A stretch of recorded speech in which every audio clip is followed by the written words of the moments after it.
Magandang araw na muli mga boss. I-check ko muna itong second hand na nabili ni customer na sasakyan. Tinanong ko nga kung kabibili niya lang. Sabi niya ilang buwan na rin daw yung lumipas. Kaya ito na mga boss, chinek ko itong makina. Wala naman akong makitang leak ng langis. Kaya okay lang ito. Kaya lang nabanggit niya pag matagal sa biyahe itong sasakyan niya, nag-overheat. Kaya ito agad auxiliary fan ang chinek up ko. Pwedeng mahina na yung buga ng hangin. Sa radiator cap naman, pwedeng singaw na. Yun naman pala, pinapalitan niya na itong auxiliary fan at itong radiator cap. Tama naman yung ginawa ni customer, kaya lang ang gusto niya ma-check up ko pa rin. Dahil nga sa i-chase all ko ito mga boss, gamit yung 17 na box wrench, luwagan nyo itong drain plug, tapos pwede nyo na ngayon tanggalin yan. At pagkaunti na lang yung tumutulong langis dito sa makina, pwede nyo na munang ibalik itong drain plug niya. Ipakapit nyo yan dito sa thread niya, tapos gamit ka ng box wrench sa number 17, higpitan nyo na yan mga boss. At pag okay na, babalik ulit ako dito sa ibabaw ng makina. Ipa-flashing ko muna itong makina gamit itong RevX 40. Pure oil yan mga boss. Nakadalasan na yan na ginagamit kong pang-flashing bago ko ilagay yung paboritong langis ni customer. Pag naisaling ko na itong langis na gagamitin kong pang-flashing, ilagay ko na itong engine cap niya. Tapos, ipa-start ko na kay customer itong makina. Pag napa-start nyo na itong makina mga boss, hayaan nyo lang siyang umaandar ng 5 minutes. Hindi nyo siya kailangang i-revolusyon. After naman ng 5 minutes, pwede nyo nang switch off itong makina. Tapos, balik ka ulit dito sa ilalim ng sasakyan mo. Gamit yung box wrench sa number 17, luwagan mo ulit yung drain plug nyan. Dahil nga sa i-drain mo ulit yung ginamit mong langis na pang flashing. At pag maluwag na yung drain plug, kamayin mo na yan para matanggal. At ang diskarte dyan mga boss, habang nagpapatulo ka, balik ka ulit dito sa ibabaw ng sasakyan mo. Gamit ka ng socket wrench sa number 27. Luwagan mo itong cap ng oil filter mo. Dahil nga sa element ng filter nito mga boss, kaya ganyan ang design yan. Bali dito sa oil filter housing niya, tatanggalin mo itong oil filter cap. Ayan yung pinakatakip mga boss. Medyo maskip yung lulusutan nyo dyan mga boss. Kaya diskartehan nyo na lang. Pero may lulusot yan. O diba nailusot na. Tapos pwede mo na ngayon tanggalin itong lumang oil filter. Ayan mga boss. Element type kasi ang filter nito mga boss eh. Pag natanggal mo na itong lumang oil filter, gamit ka ng basahan mga boss. Punasan mo muna itong loob ng housing ng pagkakabitan mo ng bagong oil filter. Mahalaga na malinis yan mga boss bago mo ilagay yung bagong oil filter mo. Nakita nyo naman mga boss, dalawang basahan yung ginamit ko dyan para siguradong malinis. O tignan nyo, o diba? Okay na. Pero bago ko ilagay yung element filter nya, tanggalin ko muna itong negative terminal dito sa battery.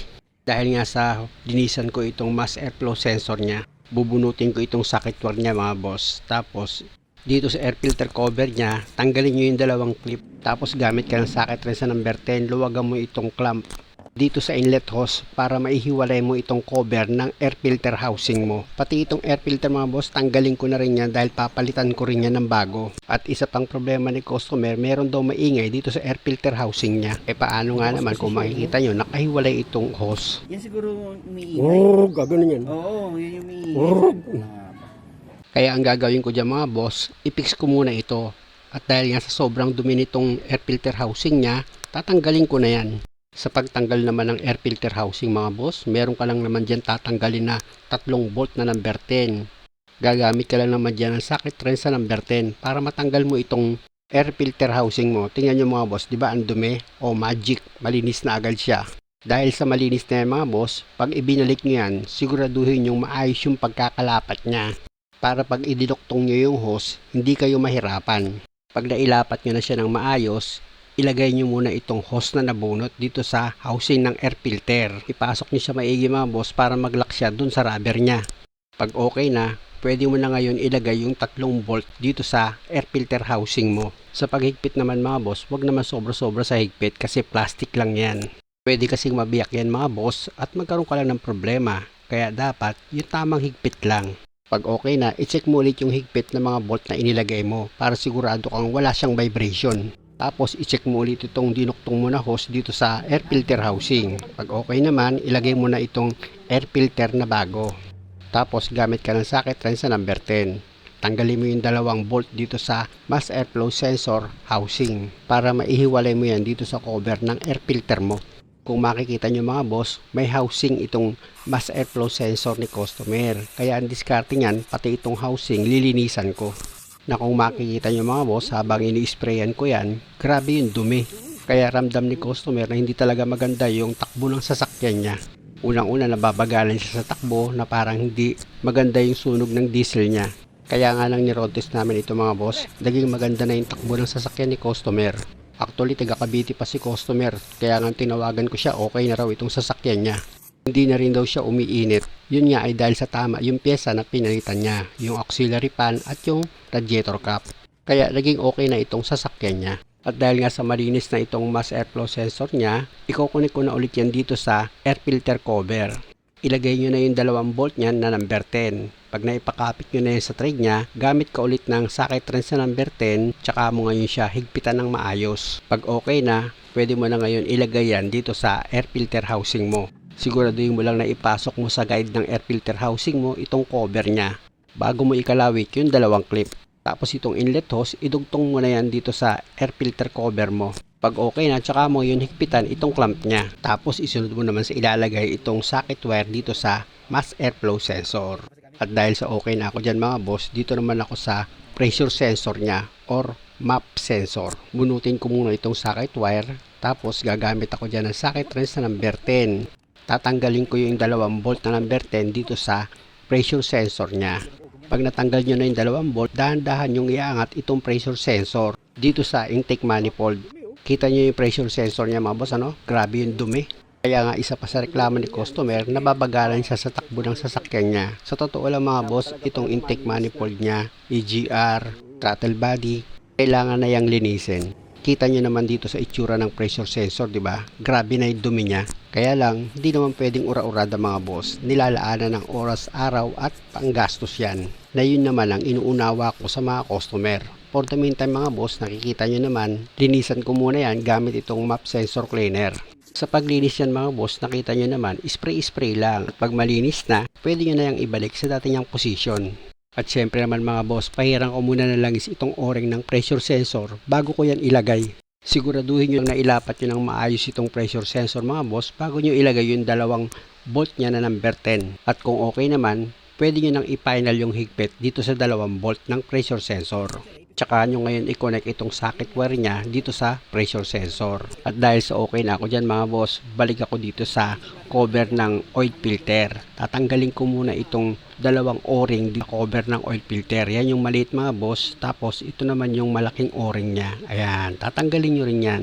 Dahil nga sa pag bumili ka ng bagong oil filter, ayan mga boss, may kasama na siyang 2 bagong o-ring at washer sa drain plug. Nakikita nyo naman mga boss kung paano ko inilalagay itong o-ring niya dito sa cover ng oil filter. Napakadali lang naman, di ba mga boss, kung makikita nyo. Kumbaga na sa magandang discarding nyo na lang yan kung kayo naman ang gagawa. Pag okay na, pwede mo na ngayon ilagay itong oil filter mo dito sa cover niya. Tapos pwede mo na ngayon yan ipasok dito sa housing niya. Dahan-dahan mong idiin itong cover niya. Tsaka mo ngayon ikutin pa kanan para maipakapit mo siya sa thread niya. Tapos gamit ka ng socket wrench sa number 27. I-final mo na yung higpit dyan. Pag okay na, balik ka ulit dito sa ilalim ng sasakyan mo. Punasan mo itong oil pan. Tsaka mo ngayon ilagay itong bagong washer dito sa drain plug. Tapos pwede mo nang ilagay itong drain plug mo dito sa oil pan. Pag naipakapit mo na yan sa thread niya, gamit ka ng box wrench sa number 17. Higpitan mo na yan ng maayos. Dahil okay na ako dyan mga boss, balik ka ulit dito sa ibabaw ng makina mo. Dahil pwede ka nang magsali ng langis. May nakaredy si customer na 5 liters. Sa 5 liters na nakaredy kay customer mga boss, 4.5 liters lang muna yung ilalagay ko dyan. Importante kasi mga boss na gumamit kayo ng dipstick para sigurado kayo sa sukat ng langis na ilalagay nyo. Dahil sa 4.5 liters na yung nailagay ko, sukatin ko muna dito sa dipstick. Punasan ko yan tapos itusok ko siya ulit. Tsaka ako ngayon siya hugutin para makuha ko yung tamang sukat niya. At kung makikita nyo mga boss, naka-level na yan, nasa pangalawang tuldok na. At dahil sa okay na muna ako dyan mga boss, pa-start ko na itong makina. Yeah, start! Siya nga pala mga boss, pag kulang yung langis nyo, pwede kayong magdagdag. Pero mag-road test muna kami ni customer kung matulin na ba itong sasakyan niya at hindi na ba siya nagiinit. Sabi ko nga kay customer, biritin niya itong sasakyan niya eh. Hanggat maaari, patakbuhin niya na mahigit 100 para masabi niya na matulin pala itong sasakyan niya. At ito na mga boss, malapit na kami sa 90. Ayan na mga boss, yan na, malapit na. O, 90 na. Sabi ko nga sa kanya, ihato niya pa. Paabuti niya ng mahigit 100 yung takbo. Ayan mga boss, oh, naka 100 na kami. Kinakantsawan ko na nga si customer eh. Bagal eh. At dahil sa okay na ito mga boss, muli maraming salamat sa panonood. Sana nakakuha kayo ng idea at kung maaari, huwag niyo naman sanang kalimutang mag-subscribe sa channel ko. Maraming salamat.